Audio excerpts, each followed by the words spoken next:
I'm on my way to the Gagosian today. Just parked the car, making my way from the parking lot to the Gagosian. Let's see what's going on. Some youngsters in front of me here.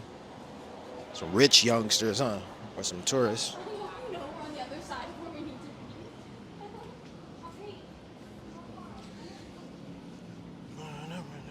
Yeah, yeah, yeah.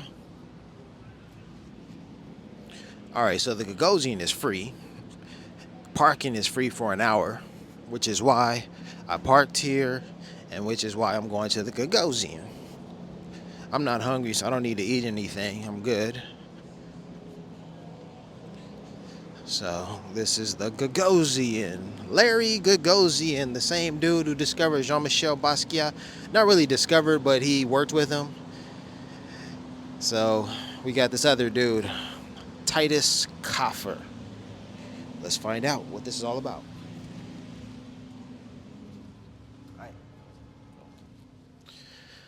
All right, we're inside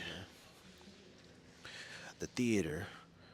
This theater was created to capture a traditional cinema experience, linking Titus Kaphar's practices as a painter and filmmaker. Exhibiting Forgiveness, Kaphar's first feature film had its Los Angeles debut at Gagosian on September 12th, alongside the paintings that inspired and play a role within the film.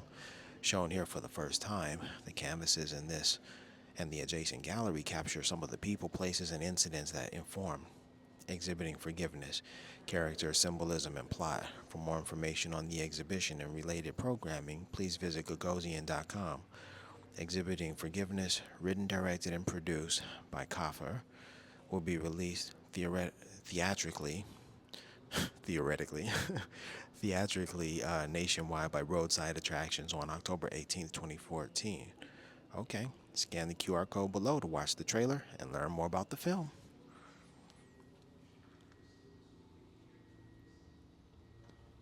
My experience with him or about him since he's been here during the install, he's a very giving and caring person.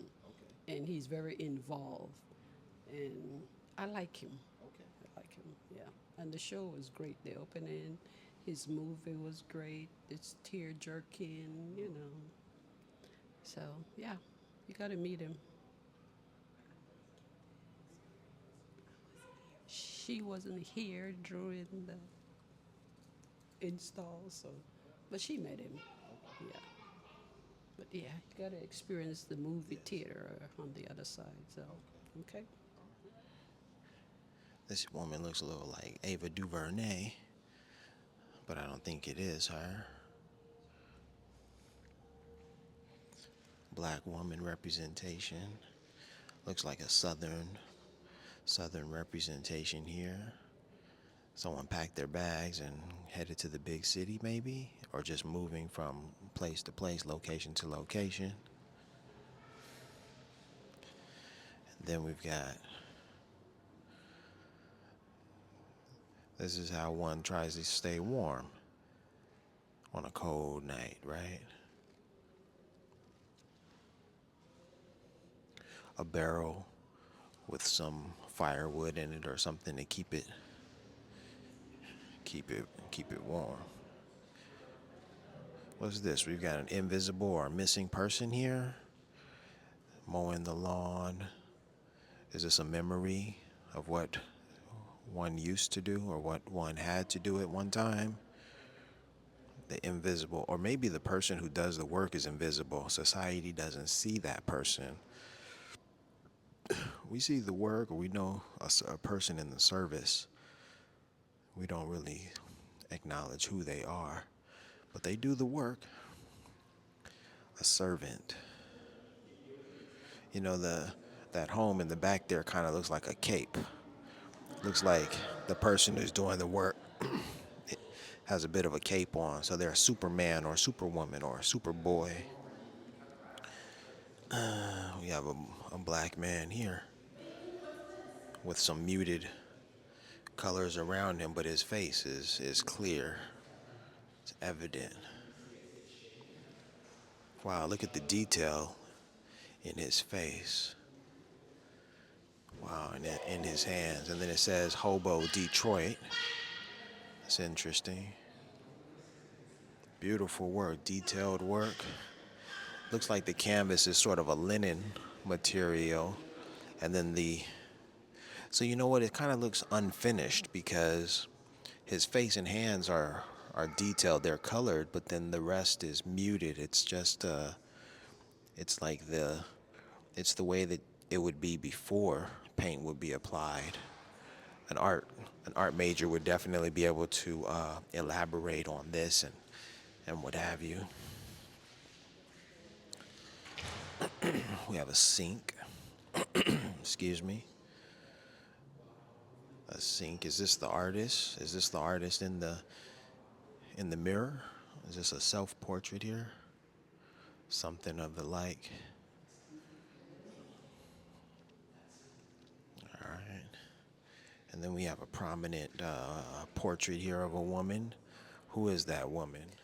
All right, so there's a theater here, and they're screening a visual.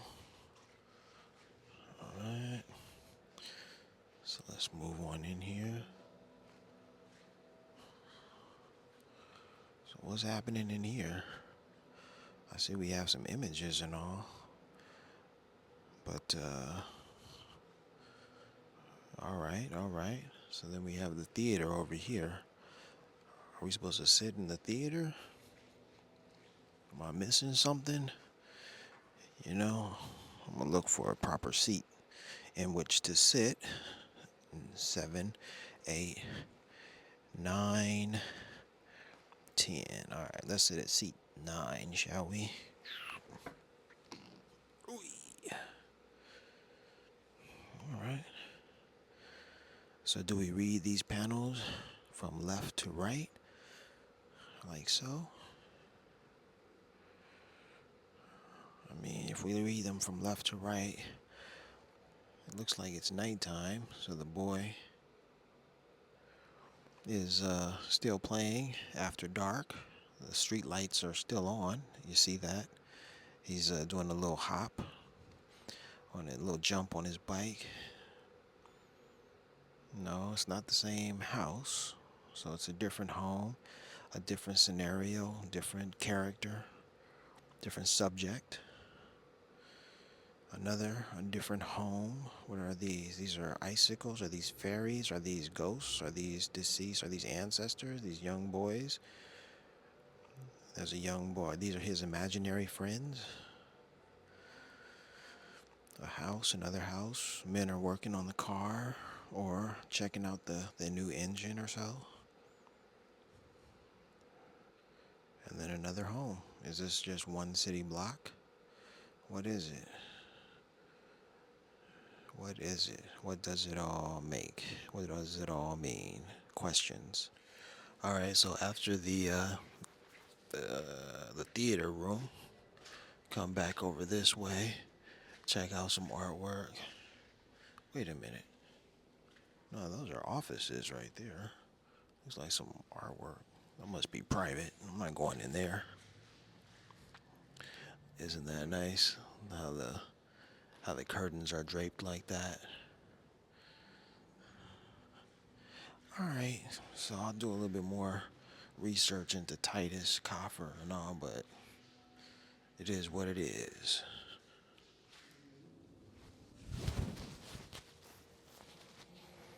All right, so this Exhibiting Forgiveness is a film, and then these works of art here are depictions of what's in the film, the characters and scenes and what have you in the film. So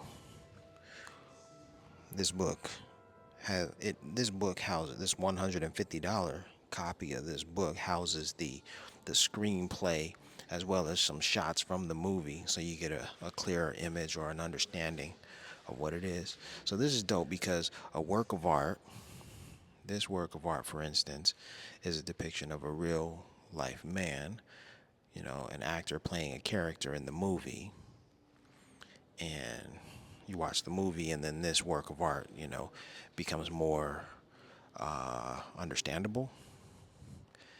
So these are scenes from the movie. So imagine that. Works of art now have, you know, visual representations outside of the work themselves. You have storylines, you have moving pictures, and you have works of art, all that represent the narrative, the story that is presented. So it's a very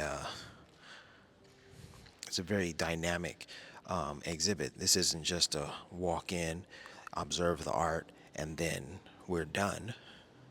You know, interpret the art however you feel. No, there's one experience of entering the gallery, but then there's another experience when you watch the film that's related to these works of art, and then you get a completely different appreciation for the artwork as well as for the the movie. And you have a multifaceted experience curated by the artist. Not only do you have these three-dimensional works of art that are directly related to the movie, but then you have something to watch, you know, and then of course you've got something to look at the sunlight out there, and then you have something to of course read, you know, and hold in your hands, you know. So it's a very tangible, accessible experience all around. So, yep. All right, so that's it about Titus Kaphar and his exhibit at the Gagosian.